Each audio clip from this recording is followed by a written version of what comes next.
Welcome all students.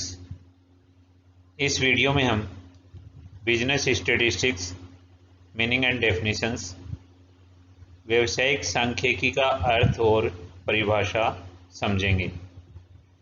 Statistics शब्द का प्रयोग सर्वप्रथम सन 1749 में जर्मन के प्रसिद्ध गणितज्ञ गॉटफ्राइड आकेनवाल द्वारा किया गया था, जिन्हें सांख्यिकी का जन्मदाता भी कहा जाता है। ये स्टैटिस्टिक्स शब्द है, इसका निर्माण जर्मन भाषा के शब्द स्टैटिस्टिक और लैटिन भाषा के शब्द स्टेट्स अथवा इटालियन शब्द स्टैटिस्टा से हुआ है। मतलब इसका जो निर्माण हुआ है स्टैटिस्टिक्स शब्द का, वो जर्मन भाषा के शब्द और लैटिन भाषा के शब्दों से जो शब्द बने हैं उससे हुआ है। स्टैटिस्टिक्स शब्द का प्रयोग सबसे पहले विलियम शेक्सपियर तथा विलियम वर्ड्सवर्थ आदि ने एक ऐसे व्यक्ति के लिए किया था जो राज के लिए अभिलेखों के कार्य में निपुण था, जो किसी राजा के लिए अभिलेख का कार्य करता था, उस काम में वह निपुण था। सांख्यिकी का जो शब्द है, सांख्यिकी शब्द है, वो स्टैटिस्टिक्स का हिंदी अनुवाद है।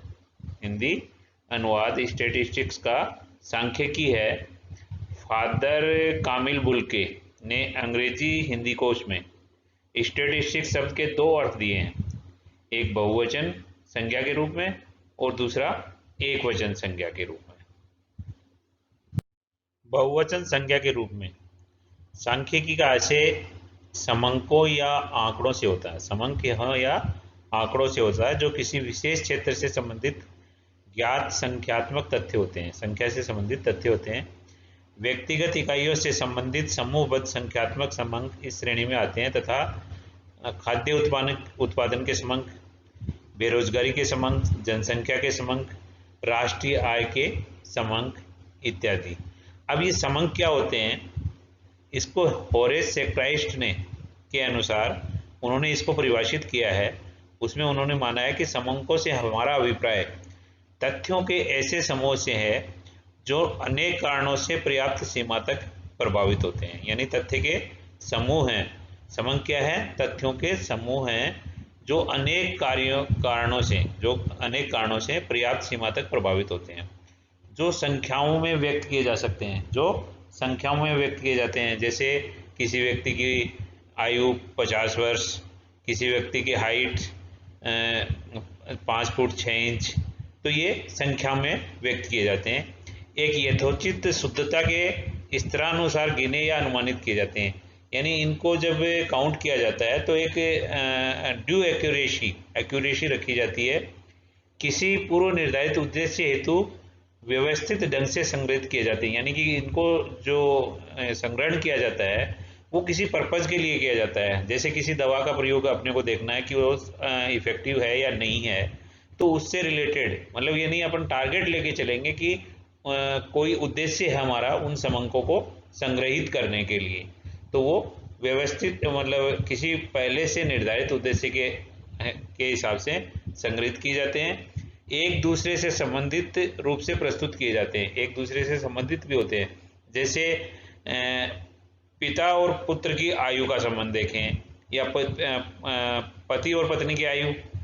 ये नहीं देखेंगे कि पत्नी की तो आयु का देख रहे हैं और पति की हाइट देख रहे हैं, तो वो संबंधित नहीं है। संबंधित कौन से हैं, पति की आयु भी और पत्नी की आयु भी। अगर पति की आयु और पत्नी की हाइट देखें तो वो संबंधित नहीं है। इस तरह से ये संबंधित रूप से प्रस्तुत किए जाते हैं, यानी तुलनात्मक रूप से प्रस्तुत किए जाते हैं।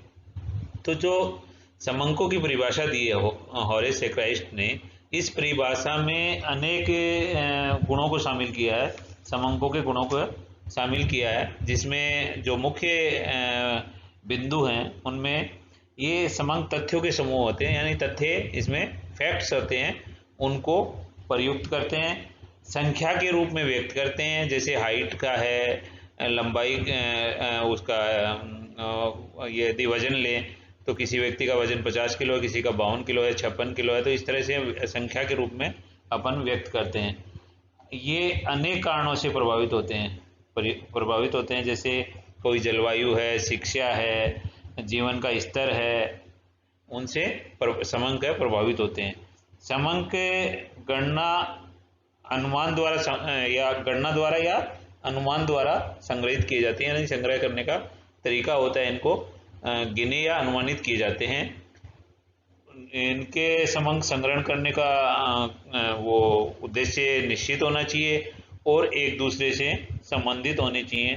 संबंधित होने पर ही उनको काम में लिया जा सकता है, अन्यथा नहीं।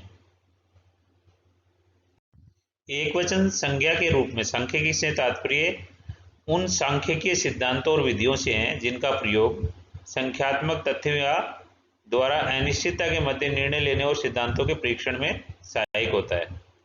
यानी कि अगर एकवचन संज्ञा के रूप में देखें तो इसके अंदर समंकों का संग्रहण यानी collection, classification, presentation, description, analysis और इंटरप्रिटेशन आदि को शामिल किया जाता है।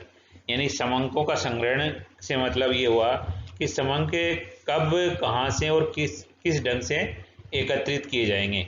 समंक कलेक्शन ऑफ डाटा है वो कब करेंगे, कहाँ से करेंगे, और किस ढंग से उनको कलेक्ट किया जाएगा, इस पर इसमें कलेक्शन में आ जाएगा। वर्गीकरण में उनको आयु के अनुसार, भार के अनुसार, क्षेत्र के अनुसार, आमदनी के अनुसार, रंग के अनुसार, जाति के अनुसार या धर्म के अनुसार उनका वर्गीकरण करेंगे, जिससे कि उनका एनालिसिस उनको समझना आसान हो जाए। इसी प्रकार जैसे प्रस्तुतिकरण है, उनका प्रस्तुतिकरण किस तरह से करेंगे। प्रस्तुतिकरण इस तरह का होना चाहिए जो आकर्षक हो, तुलना करने योग्य हो, कंपेरेबल हो और अट्रैक्टिव हो और देखने में सही लगे।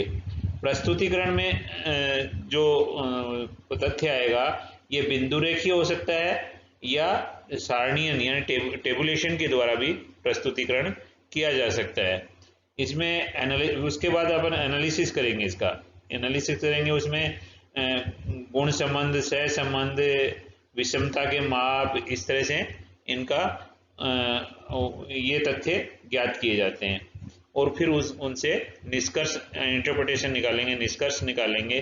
तो इस प्रकार ये जो चीज़ें हैं सांख्यिकी के विधियां हैं, मूल रूप से ये सांख्यिकी की विधियां हैं, सिद्धांत हैं, जिसमें collection, classification, presentation, description, analysis और इंटरप्रिटेशन आदि शामिल की जाती हैं। ये एक वचन संज्ञा के रूप में जब अगर सांख्यिकी को देखते हैं तो एक वचन संज्ञा के रूप में, एक वचन के रूप में देखते हैं तो इनको शामिल किया जाता है, जो मेथड्स ऑफ स्टैटिस्टिक्स है।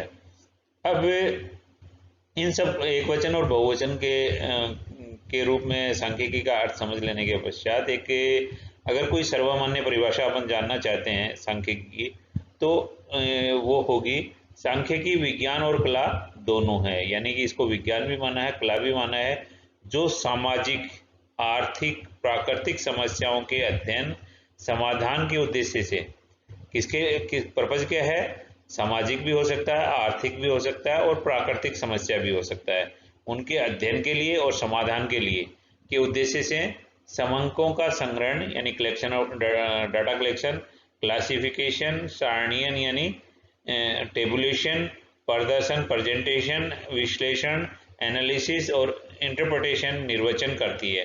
यानी कि जो ये सांख्यिकी कला और विज्ञान दोनों है, जिसमें कला भी और विज्ञान भी है, और ये सामाजिक उद्देश्य से, आर्थिक उद्देश्य से या प्राकृतिक समस्याओं के अध्ययन के उद्देश्य से समंकों को कलेक्ट करती है, संग्रहण करती है, वर्गीकृत, क्लासिफाई करती है, टेबुलेशन करती है, प्रेजेंटेशन करती है, एनालिसिस करती है और इंटरप्रिटेशन करती है।